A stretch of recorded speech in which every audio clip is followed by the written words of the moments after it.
Who do you think is going to win between Alex and Gane? Ooh, let the better win. But I believe Alex can do that. When I saw him, like, his weight is going up. He's strong enough to, and in stand-up, I believe he will be better. But Gane is a lot of movement. Who do you want to fight next after this one? Let's be focused for the next week. That's the problem of many fighters, when they think too much earlier. But who's the contender, the next contender? Still alive? I really don't care. You have a very soothing voice. Thank you, thanks. He moves a lot, he's fast and this, and I think Alex Pereira will be like most stiff, stable and strong, solid. Ciryl will be more fast, moving around, as is his technique. He's good at that. And then it's going to be very difficult to Alex Pereira to even get close to the distance to figure out what he can do, like just to get in the distance, you know, to get close to that, to close that distance, which Ciryl will be managing very good to keep the distance, pick apart, get him frustrated. He's good at that. So I think he's a very good matchup for Ciryl. And Volkov has good technical ability on the feet, and he beat Ciryl Gane in their last fight and did very well on the feet against him as well. So when he finds someone who can really cut off the cage like Pereira and really punish him, Gane hasn't got the first round finish ability that Aspinall does to make him a threat to a guy like Alex Pereira. He also doesn't really have the offensive wrestling game to make him a threat to a guy like Alex Pereira either. He could get it done.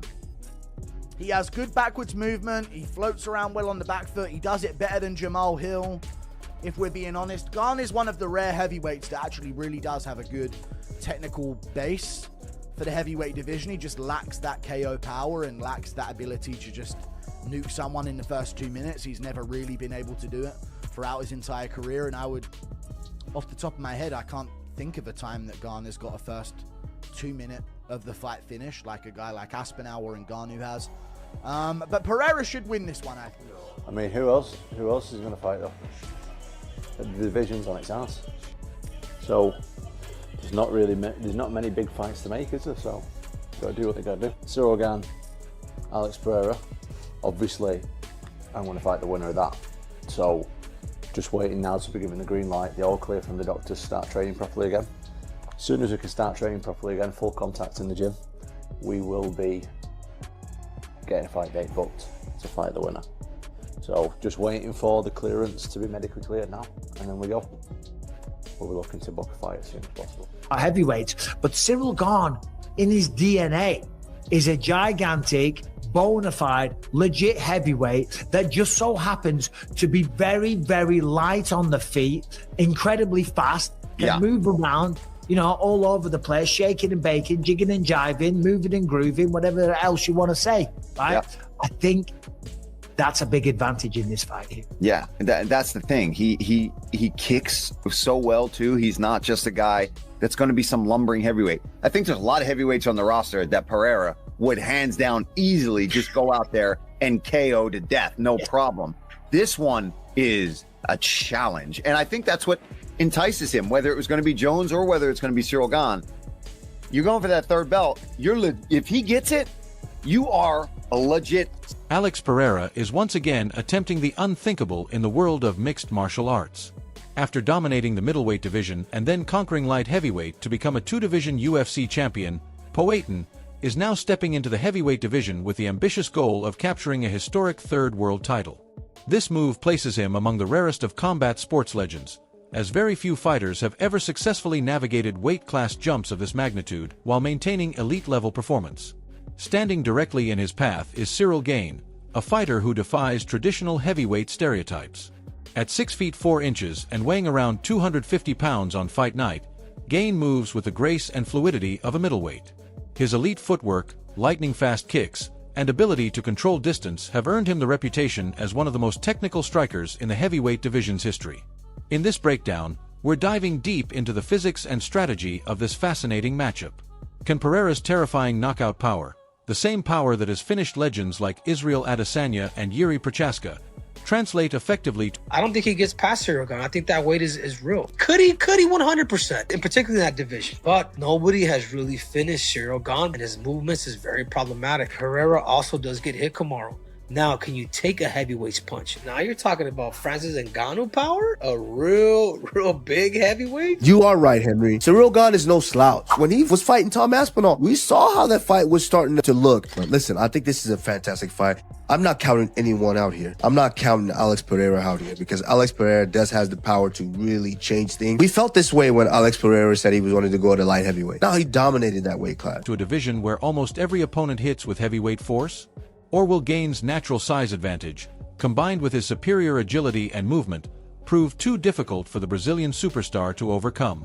We'll analyze Pereira's trademark left hook and calf kicks, examining how they might fare against a taller, longer opponent who prefers to fight on the back foot. At the same time, we'll explore Gane's shaking and baking style, his signature feints, lateral movement, and ability to sting from range. Historical examples of fighters moving up in weight, such as Demetrius Johnson's challenges or even Conor McGregor's lightweight to welterweight attempts, show just how difficult this transition can be. The stakes couldn't be higher.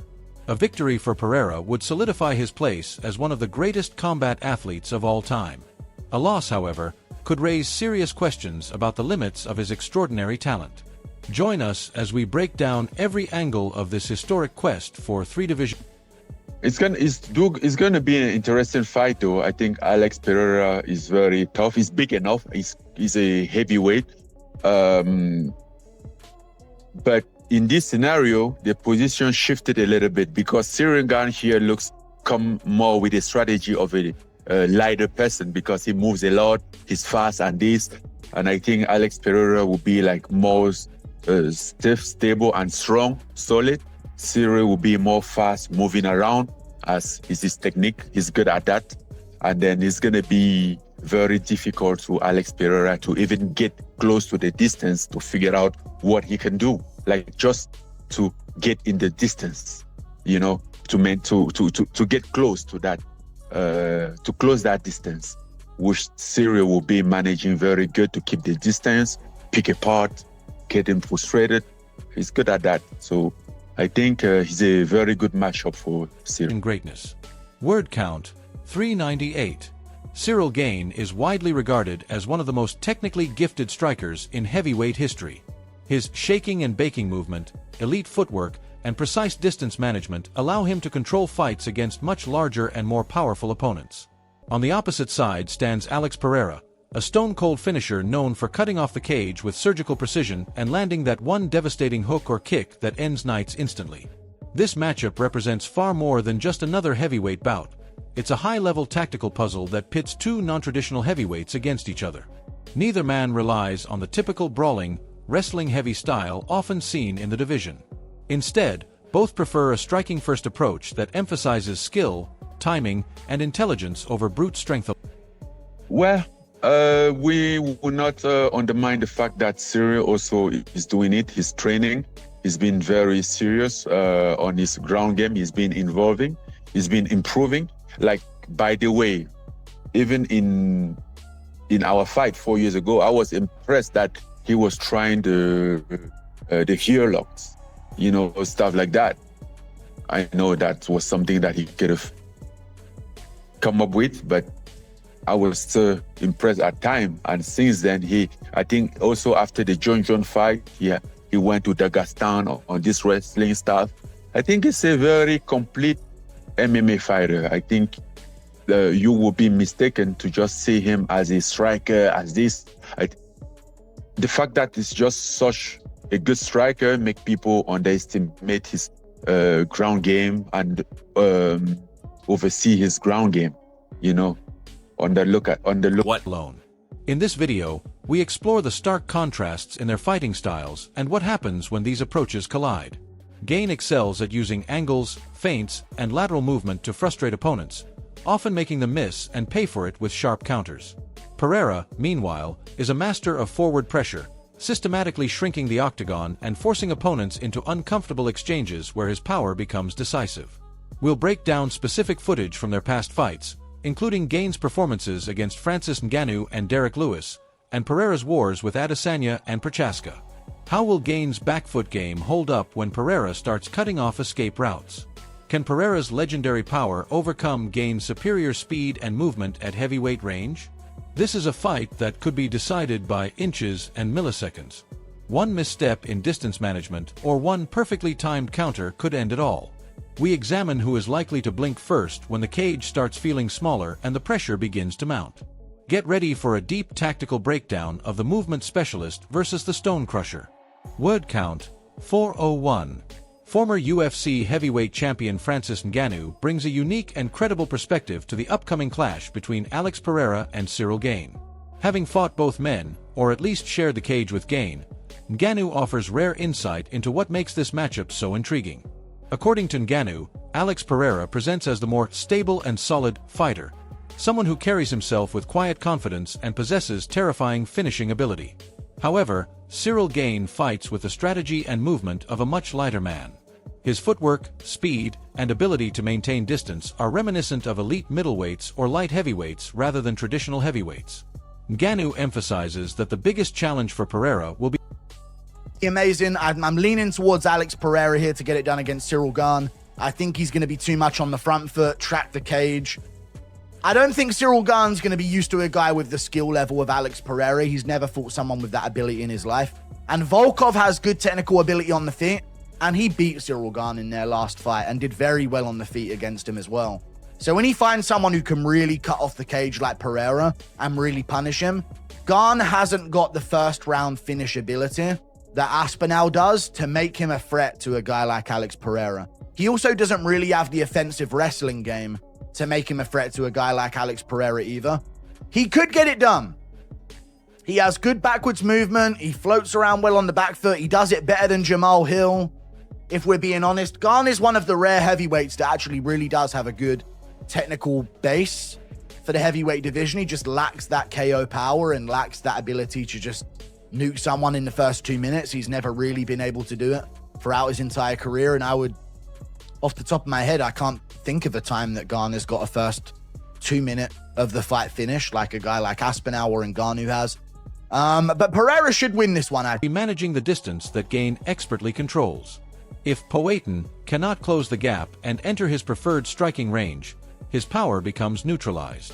We dive deep into Ngannou's analysis, examining specific moments from Gane's fights where his movement frustrated powerful strikers. We also explore how Pereira might attempt to solve this puzzle, perhaps by using feints, calf kicks to slow Gane down, or patient pressure to eventually cut off the cage. Ngannou warns that Gane's game plan is built around making opponents miss and then capitalizing with precise counters over the course of 5 rounds. This breakdown goes beyond surface-level commentary. We analyze the technical nuances, including stance switches, kicking volume, and defensive grappling elements that could come into play if the fight hits the mat. Ngannou's perspective adds credibility and depth. Ciryl Gane, Alex Pereira, interim heavyweight title. Right? I thought it was going to be Jones and Ciryl. It's not. Okay. Yeah. I still think it's a tremendous fight. I think in some ways it's a better fight. We said this on the post-fight show. I said it on your YouTube video, and people were like, oh yeah, you would say that, company man.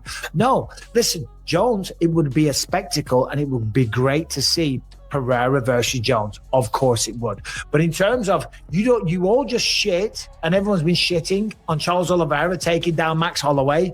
Do you not think John Jones would take down Alex Pereira? Of course, that would be the strategy. I'm not saying Pereira can't stop a takedown, but that's what he's going to try and do, because on the feet, Pereira could very well knock him out. Well, Ciryl Gane and Alex Pereira, they're going to put on one hell of a display. While much of the MMA world was clamoring for a super fight between John Jones and Alex Pereira, several respected voices, including Michael Bisping and Paul Felder, argue that the matchup against Ciryl Gane is actually more exciting and fan-friendly. The reason is simple.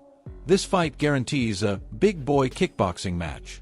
A potential Jones versus Pereira bout would likely feature heavy wrestling, grappling exchanges, and octagon control tactics that could limit the striking fireworks fans crave. In contrast, Gane is a committed striker who rarely initiates wrestling unless absolutely necessary. This sets the stage for a pure stand-up war between two of the best kickboxers the heavyweight division has ever seen.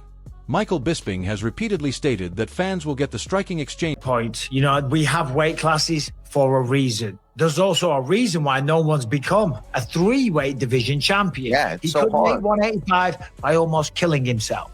Now he's going up to heavy, where it's not. I mean, naturally he walks around as a heavyweight, but he's not naturally a heavyweight fighter.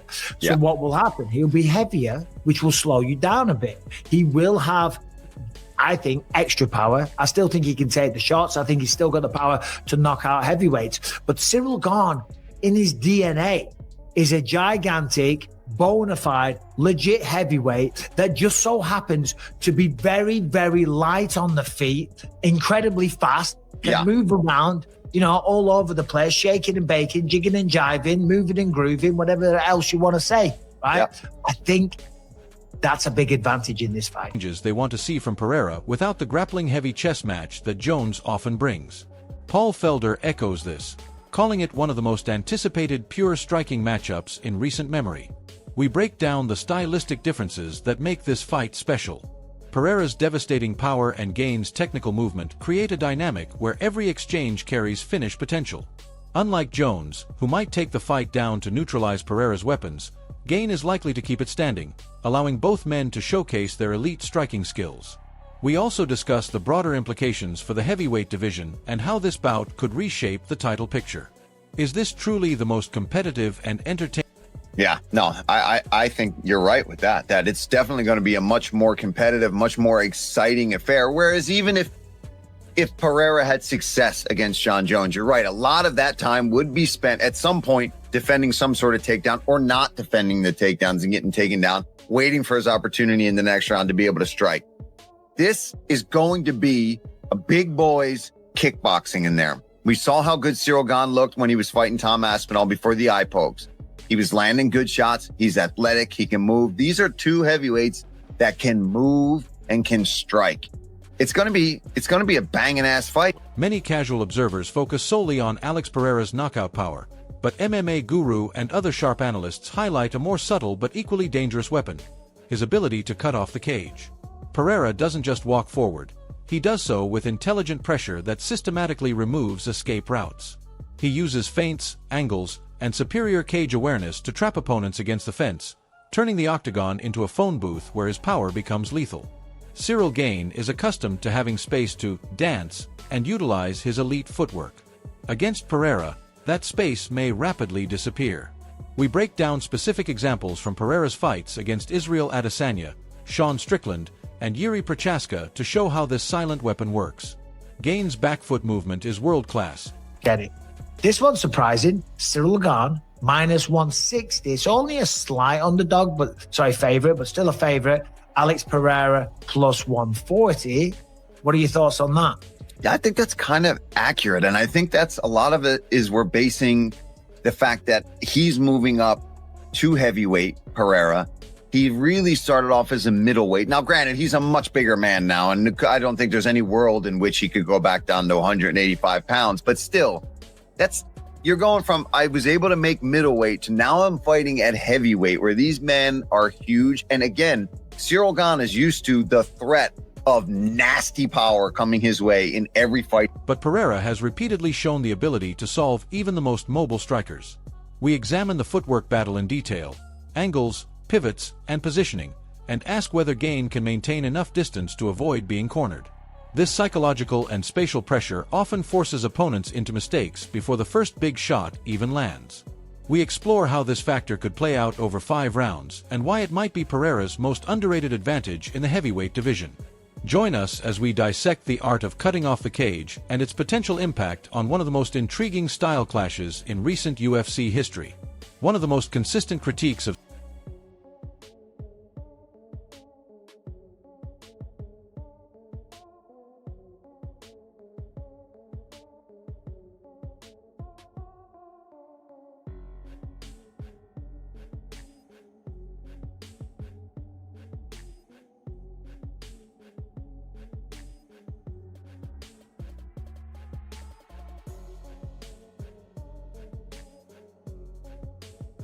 Despite his incredible run of knockouts and 2-division championship success, Alex Pereira opened as a slight underdog against Ciryl Gane, according to most sportsbooks.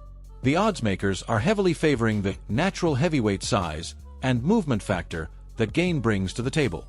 Many bettors and analysts believe the jump from light heavyweight to heavyweight is historically one of the most difficult transitions in MMA, with few fighters successfully making the leap while remaining dominant. We analyze the betting lines in detail, examining the implied probabilities and what the market is saying about each fighter's chances. Is Pereira being unfairly doubted after repeatedly proving his critics wrong throughout his UFC career? We look at historical precedents of fighters moving up in weight, including successes and failures, and compare them to the specific stylistic matchup here. Gane's movement and experience at heavyweight are clearly being priced in, but does the market underestimate Pereira's power and adaptability? Join us for a data-driven breakdown of the betting odds and whether the sportsbooks have this one right or if sharp money might be missing something significant in this fascinating heavyweight clash. Expert analysis across multiple platforms suggests that Alex Pereira may lose the first one or even 2 rounds on the scorecards against Ciryl Gane.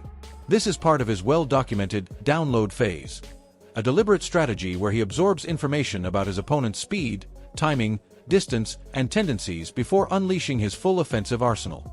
The danger, however, is that Gane is exceptionally elite at building and protecting a lead while avoiding major mistakes. His technical precision and movement make him very difficult to catch once he establishes rhythm. We discuss the possibility of a frustration factor developing if Pereira spends the first 10 minutes chasing a ghost around the octagon. Can the Brazilian superstar remain mentally composed under those conditions, or might he overextend and fall victim to Gane's fast-twitch counters?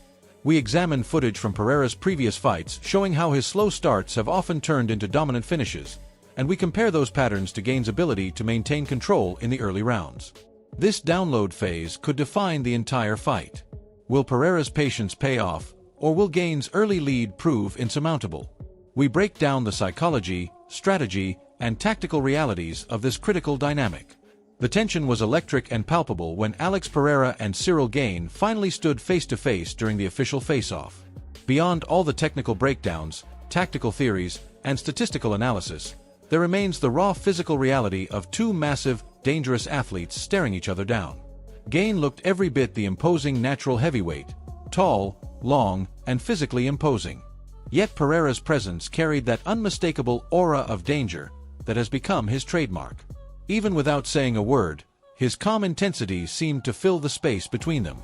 We closely examine the body language from the face-off, Gane's confident posture and movement versus Pereira's laser-focused stare and subtle shifts in weight. What does this moment reveal about each fighter's mental state heading into one of the most fascinating style clashes in heavyweight history? We also discuss how face-offs often foreshadow fight dynamics, confidence levels, respect, or lack thereof, and psychological warfare that can influence performance once the cage door closes. This isn't just another stare-down. It's the moment where the theoretical becomes real. Join us as we analyze the chaos, tension, and subtle tells from the face-off that could hint at what we'll see when these 2 warriors finally collide.